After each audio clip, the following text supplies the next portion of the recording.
welcome, man. It's your boy Imperial Negus. Yes, you can find my clothing at thehiddenmajesty.com. Please hit the email if there's any complications with anything. Also, you can find me at NICKEXP7 if you're looking for an apartment, condo, house, looking to sell your house, lease your apartment, looking for an agent. I am the guy to do so, and this particular topic is God will never leave you because he is experiencing you, and you can't leave something you experience. And let me give you an example, people. Oh yeah. All right, people, let's get into this topic. Now, let's contrast it on something like, say, a creature. We're human beings. We're able to perceive and put our minds in places where the average creature cannot put their minds in. But the average creature can enhance features of itself by thinking only of itself. But we have been tested. We have been challenged with the ability to think on levels of universal laws, creature perspectives, you name it, insect perspectives, whatever you choose to study. But it's all about your interest, because you don't want to take on too much. Now, let's use a bird analogy. Yes, a bird, because it's free and it's of high altitude. But there's something special about the bird. How it was raised. The mother bird and father bird, they mate. They get together and they mate.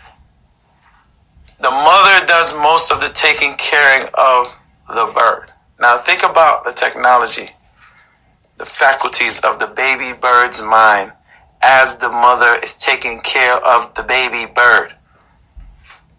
The baby bird feels nurtured, protected, covered, feels its warmth, feels its mother's humming of sweet songs, its voice when it's arguing with the father, making love to the father, trusting the father. It can feel it through the mother's nervous system because it's connected to what it came out of, as it's connected mentally and genetically and biologically through what it is, which is the seed. But it's connected emotionally to what it came out of, as it is protected with this, colostrum fluid and all these things, right? Even coming out of the canal, like the very vaginal canal, it protects the skin, right? Now, the baby bird is feeling this connection of the mother. Mother's always there bringing back food, feeding it, teaching it how to eat, teaching it not to take on too much, separating it from his brothers or his sisters. But for the most part, the bird is by itself because the mother has to test it and challenge it on how to fly. Are you being tested and challenged this way? Think of the technology, right? I call it technology because that's what it is, right? The true technology, the true psychology of the baby bird's mind and what it goes through as a baby. Not as a grown bird, right? Which makes it easier to kind of put it off, but as a baby bird. So it's in the nest. Mother ain't there this time. It's cold. Thunderstorms. It's rain. It's hawks, eagles, seagulls, all type of different sounds that are unfamiliar to the bird and its mother. Then there are singing sounds, sweet sounds, and melodic sounds, melodies, or even different sounds from other birds that sound unfamiliar from its own species. All these things are factored into the baby bird's brain, and you gotta wonder why. Why are there so many sounds? Why not voices and words? What's the difference between melodies and sounds and actual words? You see, the words come out as we start to comprehend words for meanings. But sounds, my friend, sounds come out in the way in how we began as a tribe, as a people, through songs. We feel that. They feel that naturally. We feel that just temporarily. Hear a good song, feel good for that moment, go ahead. It's their nature to go with sounds. I believe they telepathically, talk, but through sounds, different sounds. So as the baby bird is in there, and it's going through fear, and it's going through self-doubt, and it's going through mystery, and it's even consciously or subconsciously talking to the very God that put it on this earth and is asking itself, why? Why would you have me feeling so begotten, so abandoned? Where is my mother? Why am I in this world? What is my purpose? Those are the very things that is going to cause that bird to walk to the edge and believe in the invisible net enough to fly. And it stands with fear, and the courage is developed. And it's at that very moment that the courage is developed is the very moment where it makes up its mind for the first time. Now the mother's over there, she watching. She come over every once in a while, drop some worms or whatever. Drop some things or whatever. Making sure that the bird is fed, but she flying off most of the time, watching from an edge. Seeing the bird scream and wiggle and move side by side. She want to go over there, but she ain't going over there. No. Dad let him find out. Let him soothe himself. Let him figure it out. Let him go through what he go through. Sounds familiar. Remember when Jesus was on the cross being crucified?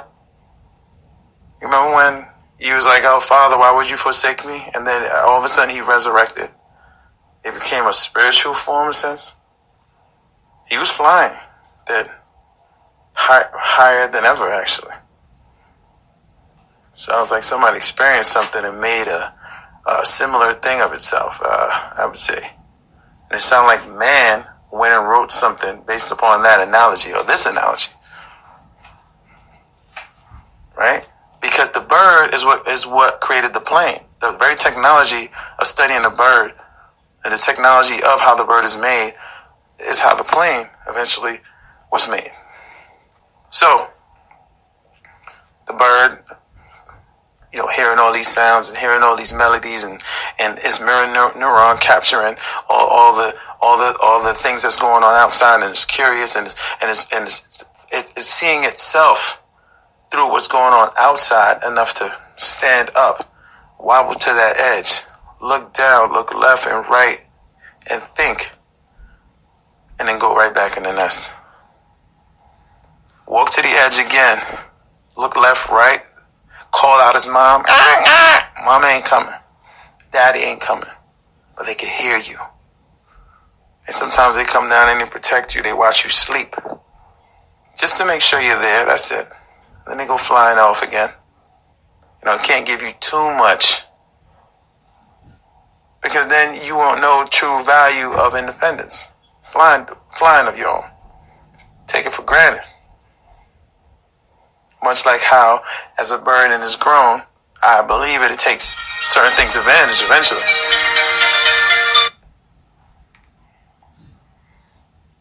And it gotta think. So, gets up on an early morning. Sun is rising. It's warm. Birds are humming out there. They're having fun. They're playing. They're saying things. Curiosity. Mixed with faith. Mixed with being tired of waiting in that nest. Brings it to that edge. Think of the bravery.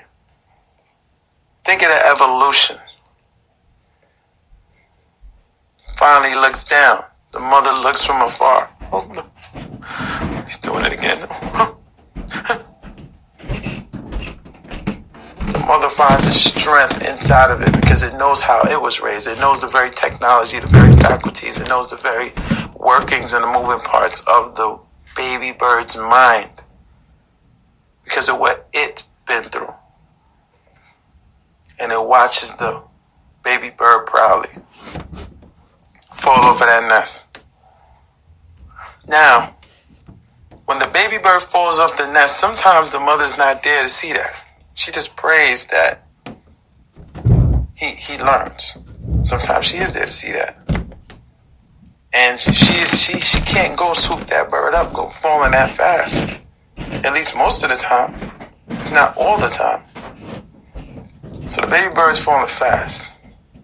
Trying to flap his wings, but it's flapping too fast. And we all know, just like water, when there's too much tension, you'll never float. You'll never truly swim. The water can sense the tension in your nervous system. It can sense that you're not for the water just by your tension. It can make you heavier. Your nervous system, we talking about, in water. But if you were to let go and swim the appropriate way, legs moving the appropriate way, the perfect geometry, right? Movement and form.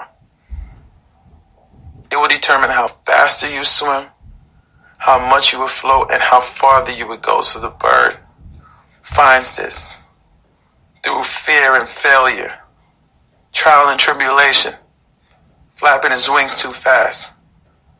Eventually it remembers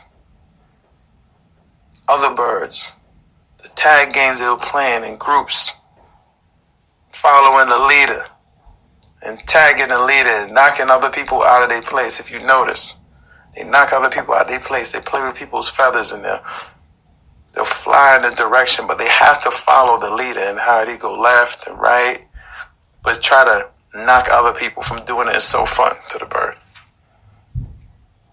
The baby bird sees that. It knows that. Finds the courage in itself through mirror neurons of wanting to be those birds, wanting to be that singing, wanting to be that soaring, wanting to be that independent. Because of that mystery, pushes itself up one good time, starts to sense a float. The wind underneath the wing is kind of lifting it after a while.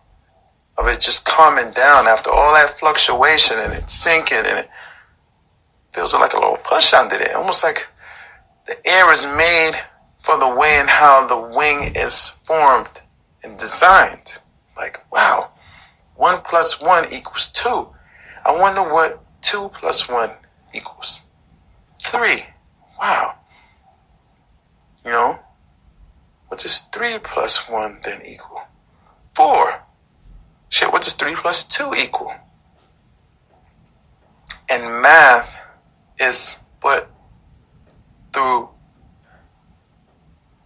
the technology and how the wing moves, and how the wing is designed, and the moving parts, and how they work in the mind, and everything becomes in sync until it is comfortable with flying itself.